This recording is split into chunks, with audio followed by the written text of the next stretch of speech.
Good evening and welcome.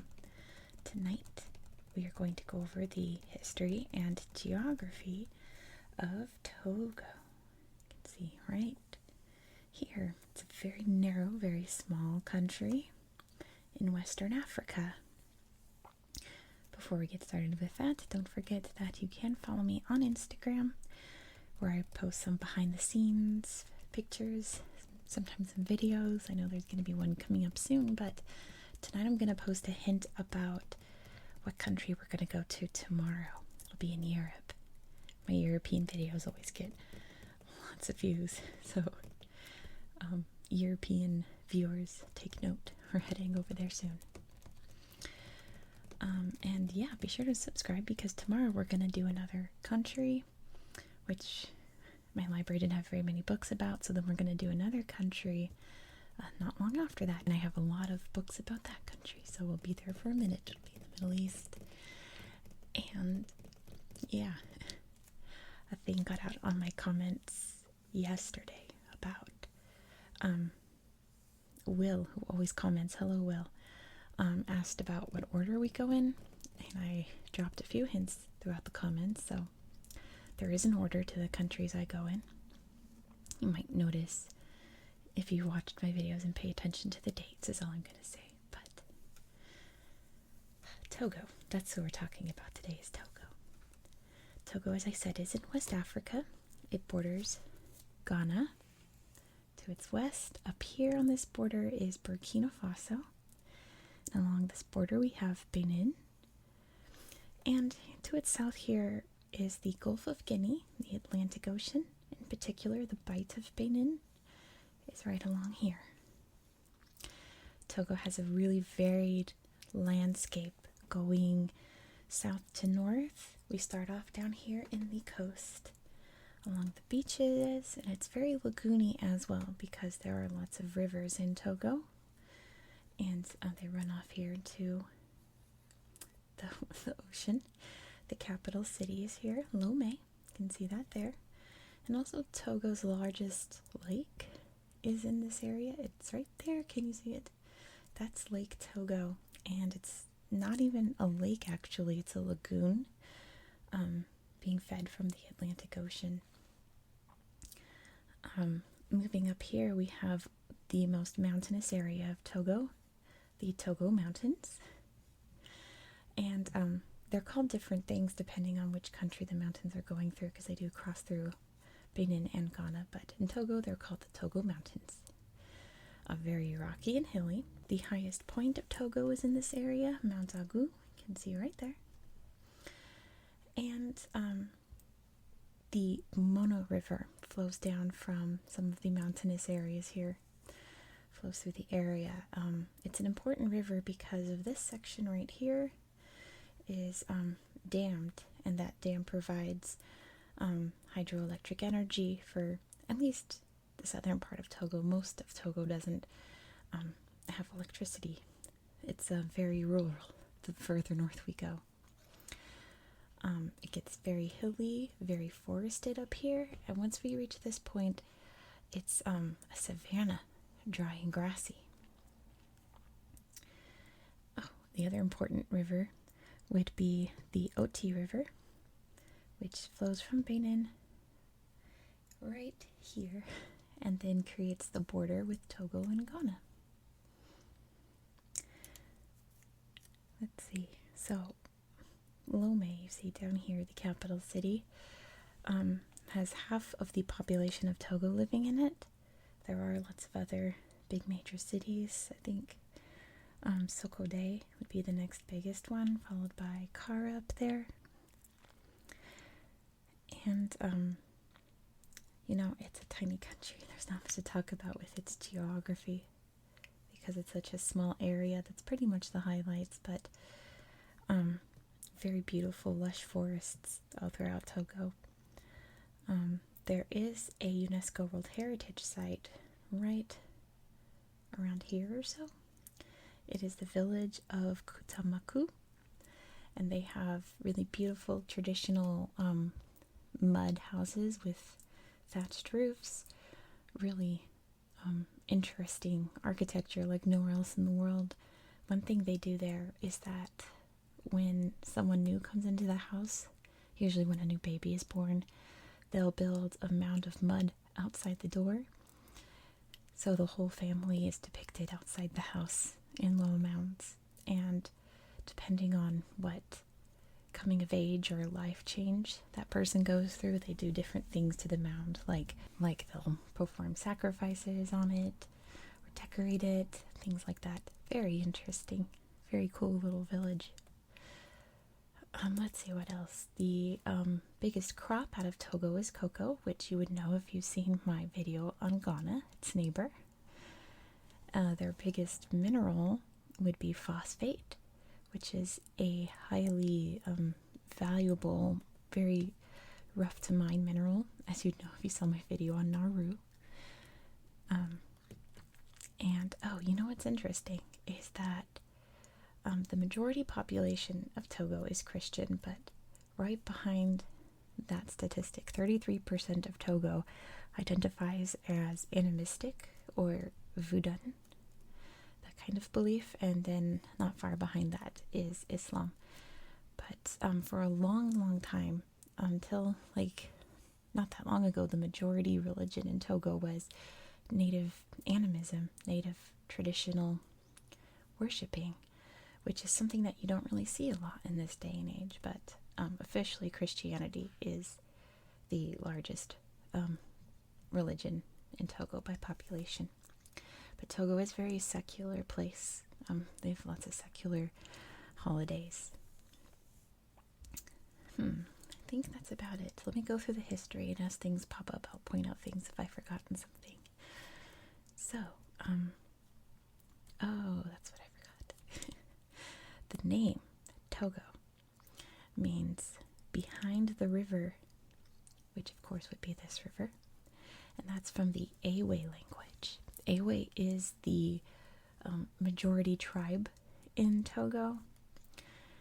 It's one of the official languages. The official language is French, which you'll find out why soon. But behind French, Ewe is the most widely spoken language in Togo. But there are, I didn't write down the number, I want to say 37 different official languages for Togo. So lots of things are spoken here, lots of different cultures. And we actually don't know much about Togo's early history, other than what we can find from pottery and artifacts like that. But we do know that in its ancient times, the Ewe tribe was the largest tribe, followed by the Mina and the Gun tribes. But not very far from them was the Ashanti tribe, which, if you haven't just seen my video on Ghana, you'll learn all about the Ashanti, which were very rough and warlike kind of tribe. So you don't really want to get more powerful than them. The Portuguese came and made contact in 1490, and this region, once the Europeans came, was mostly predominant for its slave trade. You can even see here, this area was known as the Slave Coast. The city here, Aneo, was founded to export slaves. Unfortunately, it was a slave port. And also, since it was the Portuguese that made the first contact, Catholic priests and missionaries came into Togo and brought Christianity there for the first time. I didn't see any references when Islam came there, but Islam was all over West Africa, so it came eventually. In 1884, Germany officially annexed Togoland, was what it was known as a protectorate. That territory would consist of the borders of Togo today, as well as some of what is now Ghana in the Volta region over here. And it became a colony of Germany in 1905. And they established Lomé to be their big port city, and is now the capital, of course. And because they were German, this is when Protestantism came into Togo, and I believe is still the majority Christian religion today. I know they have lots of big churches in Lomé, Protestant churches. But then World War I happens, and Britain and France invade Togoland because Britain owns this land right over here, right? And France is not far off, so they don't want a German threat right in the middle of their territory, so they invade. They did that with a lot of German colonies and territories around the world. If they were nearby, they just went and took it over. And on December 7th, 1916, the British and the French divided up the land between them, and they made it official on July 20th, 1922, when they decided that the British would govern the west side of the river and the French would govern the east side of the river. So it became British Togoland and French Togoland. After World War II, both countries decided to give their Togoland territories more governing authority, and British Togoland voted to join the Gold Coast, which was the British territory over here. And it wasn't long after that that they became the independent nation of Ghana, which is probably why they voted to join them, to be honest.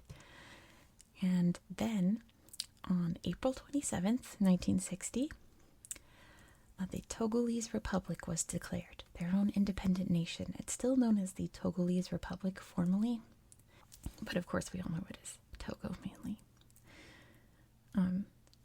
They held elections in 1961, established a new constitution, and elected Sylvanus Olympio to be their president.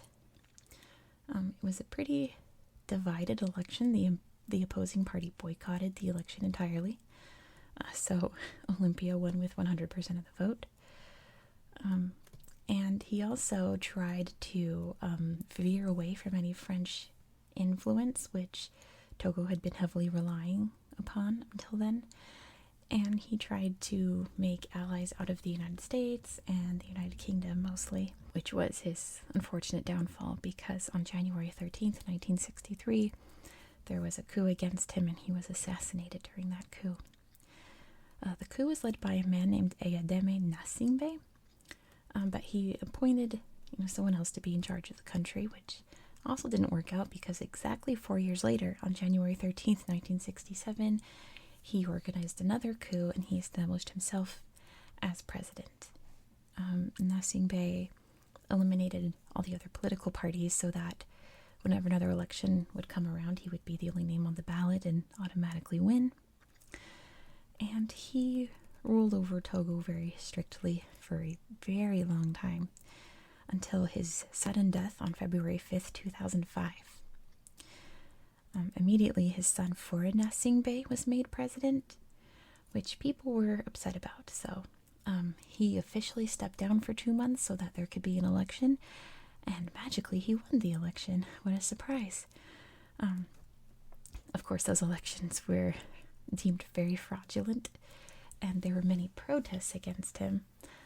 Very sadly, around 400 people died during these protests, and about 40,000 people fled to neighboring countries to escape the crackdown.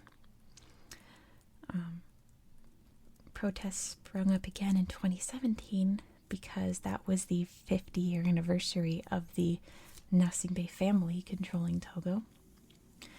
They were very, very strong protests. This is really the era starting in 2011 when global protests really spring up very powerfully, mostly because of, like Facebook and Twitter and other internet resources making it easy to gather and organize.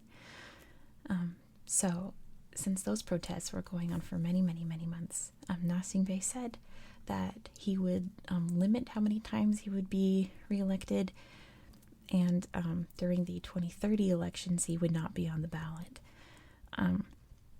which doesn't really solve the issue at hand at the moment, especially since he could, decide to change the laws in 2030 so he could stay in power. We don't know. We don't know what will happen with that. There was an election in February 2020. Naturally, he won. And he was re-inaugurated, I suppose, on May 4th of 2020. And sometime during that night or early morning, it's unknown, a former military commander named Bitala Majuba was found dead in his office in the capital. He had one bullet to his head.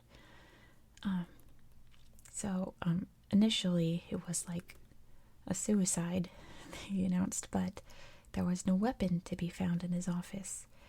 So there's a murder mystery happening in Lome, Togo at the moment.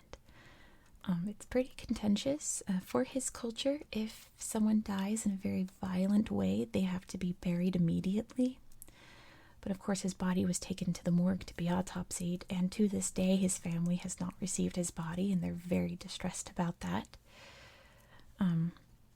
Two different investigations have been held from France and Ghana. They both determined that it was indeed a murder/assassination, and the bullet came from his own gun, which is missing. So there's, if we can find the gun, maybe we can find out what happened, who killed him, but the gun cannot be found at the moment. And, they have the ballistics, the casing of the bullet can match the gun, but it has not been found yet. So, an ongoing murder mystery. I mean, you can't make this stuff up. It's really interesting, I think, but also very sad for the family and just very ominous, that could happen right inside the government. So, that is basically the history and geography of Togo. Very sad that I don't have any materials to show you about the beautiful landscape of Togo. It is very lovely. You can always check it out on Google Earth if you're so inclined. There's beautiful beaches down here, lush forests, lots of hiking. It's a very beautiful place. Lots of wonderful people and animals.